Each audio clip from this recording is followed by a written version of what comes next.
Welcome, everyone. I'm Alan Hordoan from the MavonX desk, and right now we're doing the first inaugural episode of SideQuest, SideQuest number 1 on August 7th. And the title of this episode is Could Everyone on Earth Clap Hitting 200 dB?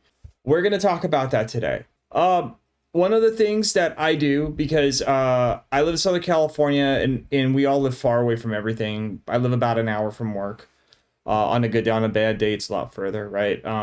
And I listen to podcasts. One of my favorite podcasts that I highly recommended is The Rest is Science. And The Rest is Science is filmed by Michael Stevens and Hannah Fry. And if you've ever listened to them, they're wonderful people. I actually enjoy listening to them a lot. And what I did is I was listening to one of their files, and I'm going to bring it up here.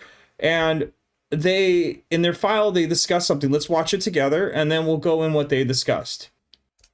Right? I've got the clip loaded, and let's hit play. London, effectively, by the time those two claps would meet each other, they'd just be off. They're not synchronized. The clap is like compressing air, and then that compression wave travels, but it gets weaker and weaker and weaker. So when I clap in Colorado, you don't hear it here. Yeah.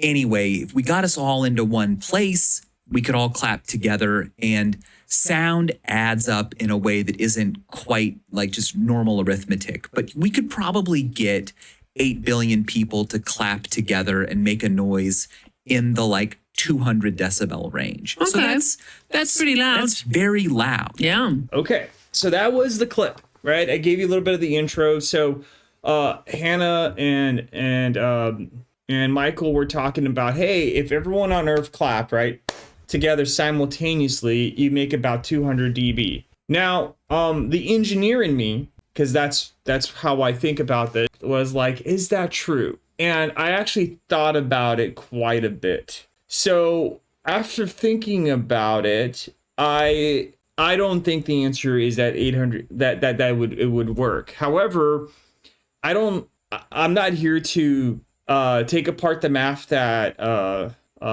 Michael did.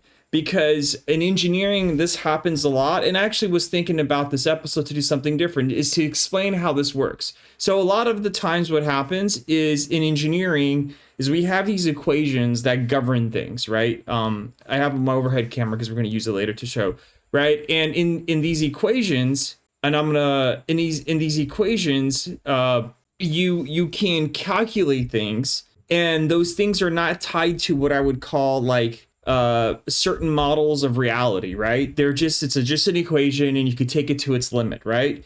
And what Michael did is took an equation that put 800 people, everyone on top of each other, and put it to its limit. And roughly, if you go do the math, if everyone claps 100 and you go do a thing, you get the same answer he did, and that is perfectly fine. And what that means to me is one of the things that I like to say is that what we do in engineering when we see something like that, we actually like to call that's a theoretical limit, right? It's a theoretical.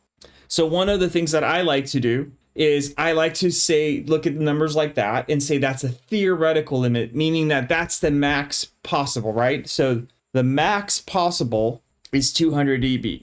Now, what we do in engineering is we think about how do we actually do that? And this led me to a lot of math, and me and my Claude instance, probably a couple hours going back and forth, trying to wrap my head around it. And I actually think there is something we can actually build that actually does this, but we can't hit the 200 dB number, but we could go back into what we can hit, right? So number one, I think that it is possible to get us all together and clap there, and for that clap to add. I think that's 100% possible. I don't think it's possible to do it exactly to the theoretical limit, because people occupy space, and you can't put 8 billion people in one space. That's actually impossible. So one of the things that Claude and I did, and I went back and forth until I got this just right, but let me share this with you guys, is we generated this thing. Okay, what is this thing? We looked at a couple of things. in engineering, we have a thing called a phase array. It's heavily used in comm systems, communication systems, and essentially it uses constructive and destructive wave interference to create a wavefront. And with this wavefront, you can add things together, right? So what that is that if you think about it, a phase array is like you putting one antenna and you put them at equal spacing, like 1, 1, 1, 1, 1, 1, 1, like a 10 by 10, if you think about it.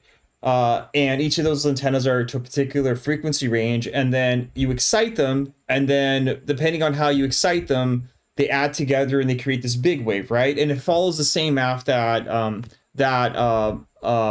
Michael showed, but however, there are limits to what you can do because of atmospheric things and things like that. So there is a coherency limit to phased arrays, and it is pretty much lambda over 15, which is 0.42 radian phase error. When we look at that, what that comes from is the fact that the air itself is not uniform, right? So think about it like this. If you go, even if you're in a room, the room could have different temperatures from one end to the other. Maybe one end faces a wall, one end is closer to a heat source, and a room cannot be at the same temperature.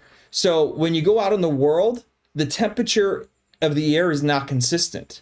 So what does that mean is that the air actually creates distortions in the signal as it adds up together. And what we can do is we can model this distortion. So what we did when I calculated this is I looked at 1 kilohertz, I did this on 1 kilohertz, and I said, what is the maximum amount of distances I can do before the distortion gets overwhelming? And I came up with 115 feet. I actually have a spreadsheet here where I did all these equations here that I'll leave it up for people at the end to go enjoy to see how I got the 115, right? This is how we got 115, but that's a little for later, but 115 feet. Now, I will say something else. I originally did all of this in meters and kilometers, and I got personally confused with it. So I switched it over to freedom units, and freedom units doesn't mean pounds or feet. So I'm American, and I want everyone to understand how Americans view freedom units. Freedom units are whatever units we think are most applicable for a problem. That could be Danny DeVito's, that could be Great Wales, that could be the Eiffel Tower, that could be the Statue of Liberty. It just doesn't matter. We just have the freedom to choose every minute, whatever units we want. And for this one, I chose feet because actually feet made a lot more sense to me than anything else, because one of the things that we were looking at was like how closely we can pack people. And if we have small people, maybe 2.7 feet per person, right? You can pack them. And that helped me do it. And then the other thing is, like, when this was in kilometers, I was like, well, how much is this kilometers? Now, when I think 6 or 16 miles, like, I understand how much that is. My workplace for me, for example, is 30 miles away. That's roughly 16. I'm like, oh, it's half the distance to Earth. So the way to read this chart is that, hey, if you packed everyone, all 8 billion people, and each person occupied 1.1 feet squared per person, you fit everyone a radius of 10 miles trying to cross 2.7, which maybe we get to the smaller people of the world. You can roughly 16 miles across, fitting every person. And that's like 30, the 60 miles radius, 31 across. I think, like, in reality, it would be between 2.7 and 5.4 feet per person. So to do that. So what that means is that in order to build this array, you actually don't need that many people. You need between 15,000 and 8,000 people to do this. And if we looked at the real world conditions, the actual level of energy that we could get to is to 120 dB and 117 dB, not 200. And again, that's because if you clap, the sound propagates, but it also propagates the distortion. And when you hit 115 feet, it won't constructively add anymore. So that's where the sound becomes incoherent. And this is the Maréchal limit. And on the next page, we'll go do this. Now, in order to do this, there's actually like 3 things that need to happen, which I actually think we can do. But this is the math behind it.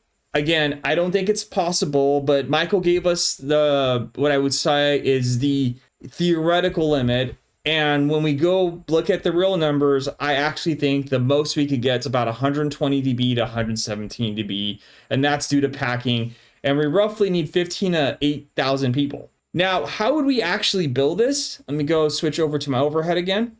We would need three things, right? Number one, we need an app that synchronizes, that syncs the 8,000 to 15,000 people. They need to synchronize it, right? So everybody needs to know when to clap. Number two is we actually need to make sure that everyone has the same clap, or their clap has the same frequency components, right? So if you were to take this and do an FFT with a fast Fourier transform on it, you would get frequency versus amplitude, right?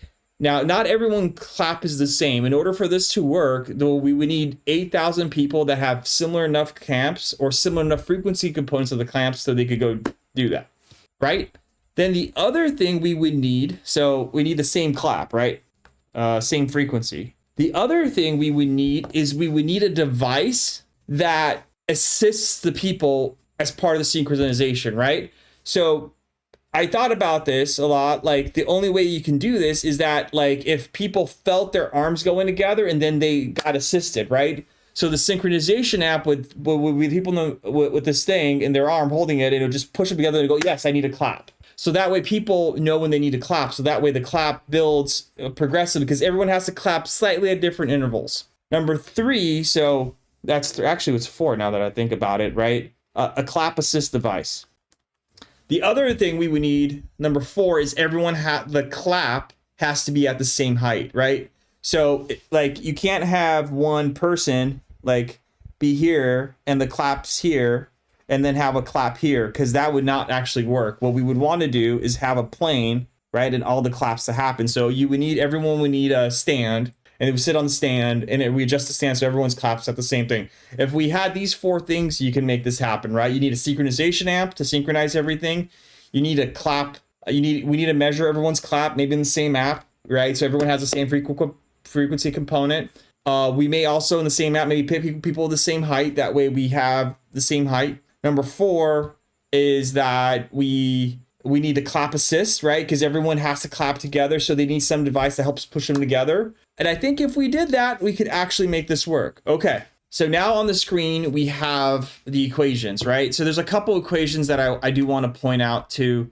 So if you notice in there earlier, I said we need a clap assist machine. The reason I was saying we need a clap assist machine is because of this math right here. And basically, when Claude and I did this together, Claude was looking at, hey, at what frequency can people self-synchronize? And apparently the best a human can do is at 19 hertz, but a clap is like close to 1 kilohertz to 2 kilohertz. If you Google that, you'll find that, which puts it out of it. So that's why if we had a clap assist machine, we can overcome that. That's to overcome that, so we can synchronize together. The 115 feet comes from the coherency, which is Maréchal, if I pronounced that right, which is lambda over 15. And lambda is the wavelength, and that means that 0.42 radian. That is the best before the atmosphere screws this over. And again, we use real condition, which is like a random atmosphere distortion to calculate this. And you get RC is equal to 115 with that, which is, that's the effective radius. So you can't do that and you can't clap out. I hope you guys enjoyed this. I'm not sure how this is going to do, but what I will do is I'll take these two pings. I will create a post on my website, and then you guys can go see it. Well, thank you guys, and welcome to SideQuest.